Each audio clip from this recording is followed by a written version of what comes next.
Shopee đang bỏ xa Tiki, Lazada và Sendor, và lượng truy cập của Shopee bằng cả 3 đối thủ cộng lại với nhau.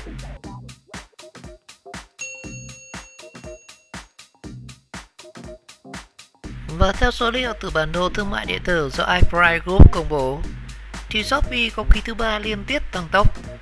và khoảng cách về lượng truy cập so với các đối thủ ngày càng được nới rộng. Cụ thể thì lượng truy cập website shopee.vn trong quý 2 năm 2020 đạt 52,5 triệu lượt, và cao nhất từ trước đến nay, và vượt qua cả đỉnh cao mà Lazada đã được lập từ hồi quý 4 năm 2017. Và một điều hết sức đáng chú ý,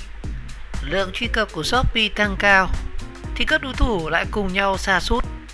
khi lượt truy cập đồng loạt giảm so với 2 quý trước đó.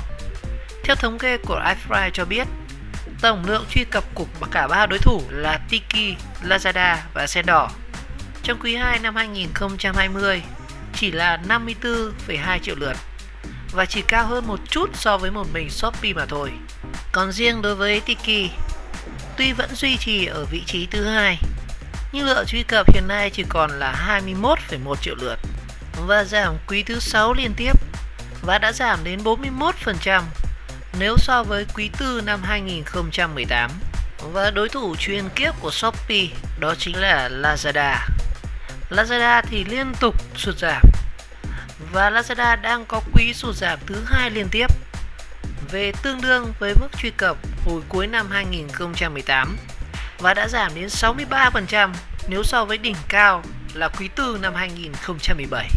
Trong khi đó thì một gã khổng lồ nữa đó chính là Sendor.vn. Sendor sau khi liên tục tăng trưởng mạnh trong năm 2018 và cả năm 2019, thì lượng truy cập năm 2020 thì đã đột ngột giảm chỉ trong 6 tháng đầu năm 2020, và lượng truy cập của Sendor chỉ đạt ở mức 14,6 triệu lượt, và giảm đến 50% so với giai đoạn cuối năm 2019. Và giữa tháng 2 năm 2020 thì thị trường xuất hiện một cái thông tin về việc 2 trang thương mại điện tử lớn nội địa ở Việt Nam, đó chính là Sendor và Tiki, đã có một cuộc đàm phán với nhau để thảo luận về vấn đề sát nhập, và mục đích là sẽ trở thành đối trọng với 2 gã lớn, đó chính là Shopee.vn và Lazada. Tuy nhiên thì cái thương vụ này cuối cùng thì cũng đã không xảy ra, và cả Sendor lẫn Tiki đều đang bị tụt lại khá xa trong cuộc đua với Shopee, và chỉ có hơn với Lazada mà thôi. Và không chỉ thống trị về lượt truy cập ở trên web, thì Shopee còn tiếp tục đứng đầu về cả lượng truy cập ở trên những thiết bị thông minh như smartphone. Và theo thống kê cho thấy thì lượng truy cập trên các thiết bị như là smartphone, Shopee và Lazada thì lại đang giữ 2 vị trí cao nhất trên cả 2 điều hành iOS lẫn Android, và 2 vị trí sau đó lần lượt là Tiki và Sendor. Và trong bối cảnh dịch Covid-19 vẫn đang diễn ra một cách hết sức dai dẳng, thì nhu cầu mua sắm online của người dân ngày càng tăng cao lên. Và theo sách trắng thương mại điện tử Việt Nam năm 2020, thì những nhóm hàng hóa, dịch vụ được mua nhiều nhất trên các website, ứng dụng của thương mại điện tử bán hàng đó chính là các thiết bị điện tử, các sản phẩm khác, và tỷ lệ khách hàng thanh toán trực tuyến ngày càng tăng lên.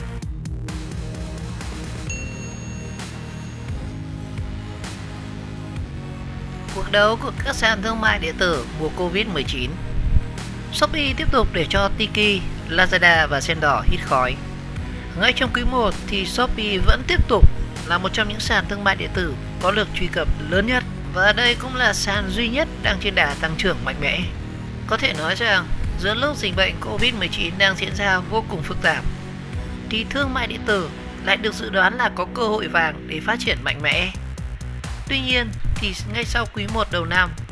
thì có vẻ như tại thị trường Việt Nam thì Shopee vẫn là sàn thương mại điện tử duy nhất tận dụng được cơ hội tốt như thế này. Và gần đây thì website và tìm kiếm so sánh giá iPrice Group cùng với công ty đo lường SimilarWeb công bố bản đồ thương mại điện tử ở Việt Nam quý 1 năm 2020, và thống kê lượt truy cập của top 50 website thương mại điện tử hàng đầu tại Việt Nam, và vẫn là một gương mặt hết sức thân quen, hạng 1 toàn quốc, vẫn là Shopee Việt Nam với 43,16 lượt truy cập website một tháng và đã tăng 5,2 triệu một lượt một tháng so với quý trước. Và đây cũng là quý thứ 3 liên tiếp Shopee Việt Nam đạt mức tăng trưởng về lượt truy cập trên website. Và cũng theo iPrice Group thì một phần nguyên nhân là do trong mùa dịch thì các sàn thương mại điện tử tiết chế các hoạt động quảng cáo và khuyến mại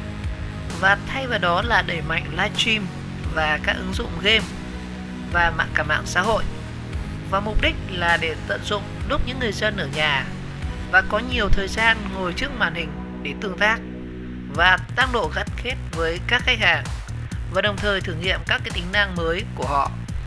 Và bên cạnh đó thì còn một nguyên nhân nữa là nhu cầu mua sắm trực tuyến của người dân tiêu dùng trong mùa dịch thì liên tục thay đổi và rất khó có thể đoán trước được. Thương mại điện tử biến đổi vì dịch Covid-19. Và theo dữ liệu của iPrice Group cho thấy thì ảnh hưởng của dịch Covid-19 mà quý 1 vừa qua có một số ngành hàng trực tuyến đã trở nên rất kỳ là nóng sốt.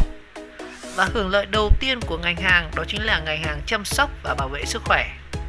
Và trong tháng 2 thì nhu cầu tìm mua trực tuyến các sản phẩm khẩu trang và nước rửa tay khô lần lượt tăng đến mức là 610%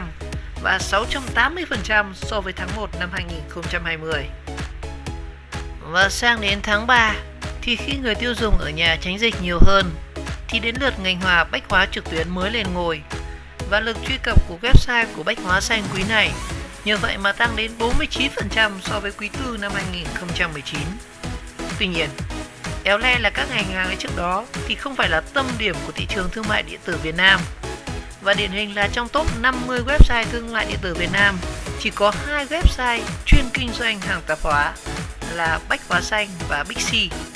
và ít hơn rất nhiều so với 10 website ngành hàng di động và 7 website ngành hàng thời trang. Và một điều ngược lại thì chính các ngành trước đây là con gà đẻ trứng vàng của thương mại điện tử Việt Nam như là thời trang và điện máy thì trong mùa dịch lại bị ảnh hưởng rất tiêu cực. Trong 3 tháng đầu năm thì các website ngành hàng thời trang bị sụt giảm trung bình là 38% lượng truy cập so với quý trước. Và tương tự thì lượt truy cập vào các website ngành hàng điện máy trong tháng 2 giảm đến 17% so với tháng 1. Tuy nhiên, may mắn đến tháng 3 thì thị trường lại xuất hiện rất nhiều nhu cầu mua laptop, webcam, microphone màn hình để phục vụ cho việc học tập và làm việc tại nhà, nên ngành hàng này đã được dần dần hồi phục trở lại. Như vậy, chỉ sau 3 tháng đầu năm thì thị trường thương mại điện tử đã trải qua rất nhiều biến ảo do ảnh hưởng của Covid-19. Điều này vừa mang đến các cơ hội, vừa đặt ra rất nhiều thách thức cho các sàn và các website thương mại điện tử, đòi hỏi họ phải rất nhanh nhạy và luôn sẵn sàng để thay đổi. Chúng ta có thể lấy ví dụ như một số website bán hàng mỹ phẩm nay đã phải bán thêm cả khẩu trang và nước rửa tay khô. Và kết quả cho thấy thì lượt truy cập vào các website này trong quý 1 năm 2020 tăng trung bình lên 32% so với quý 4 năm 2019. Còn các website thuần bán mỹ phẩm thì chỉ có thể tăng trung bình 5%. Còn trong khi đó thì 4 sàn thương mại điện tử lớn nhất Việt Nam đến tháng 3 thì mới bắt đầu tập trung đẩy mạnh vào các mặt hàng bách hóa, chăm sóc sức khỏe phục vụ cho mùa dịch Covid. Còn trước đó thì đó là vẫn các ngành hàng thời trang, điện máy, mỹ phẩm chiếm chủ đạo trên trang chủ và trong các chiến dịch khuyến mãi của các sàn thương mại điện tử này. Và chỉ sau khi các sàn bắt đầu chuyển dịch mặt hàng theo nhu cầu mới của thị trường thì đến quý 1 thì lượng truy cập vào website của các sàn đồng loạt đã tăng trở lại và cho thấy những dấu hiệu khởi sắc cho thương mại điện tử thời gian sắp tới đây.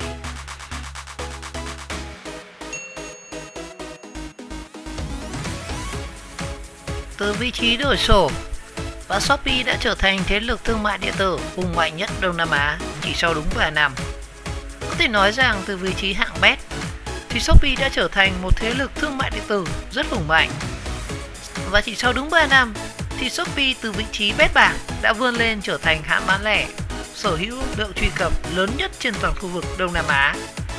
Và dữ liệu từ các nền tảng so sánh giá iPrice và Similarweb chỉ ra rằng hai hãng bán lẻ trực tuyến có trụ sở tại Singapore là Shopee và Lazada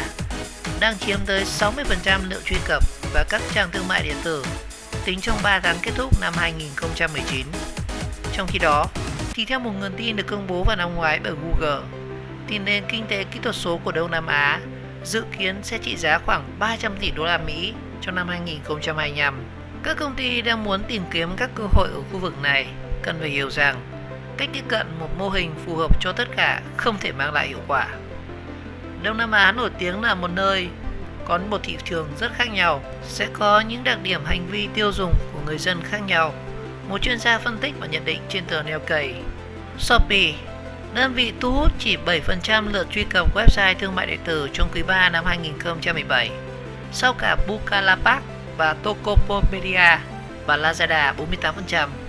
đã bứt phá lên vị trí dẫn đầu nhờ những chiến dịch marketing hết sức xuất sắc. Năm ngoái thì Shopee đã có một ngày mua sắm giảm giá Single Day thành công rực rỡ khi sử dụng ngôi sao bóng đá Cristiano Ronaldo làm đại sứ thương hiệu. Tuy nhiên, thì sự cạnh tranh này thì đang ngày một lớn hơn, và theo như các công ty theo dõi di động Apple Mine, Sendor của Việt Nam hay là Wish của Mỹ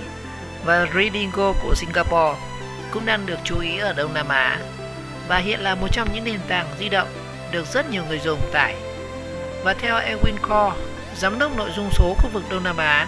tại nhà cung cấp giải pháp truyền thông kỹ thuật số LionMind cho biết, điều thực sự có thể mang lại lợi thế cho các nhà bán lẻ điện tử trong công cuộc tìm kiếm sự thống trị là trải nghiệm mua sắm trực tuyến khi người tiêu dùng tìm kiếm các sản phẩm không bị tụt lại ở phía sau. Người mua ngày nay thì rất hiểu biết, và những người mua sắm trực tuyến thường đánh giá cao các tính năng mua sắm trực tuyến tiên tiến và trải nghiệm mua sắm được cá nhân hóa và cải thiện giao diện hướng tới khách hàng cũng như cơ sở hạ tầng để đảm bảo khả năng mở rộng, hiệu suất và bảo mật là những yếu tố quan trọng cần cân nhắc khi những website thương mại điện tử muốn giữ chân được khách hàng.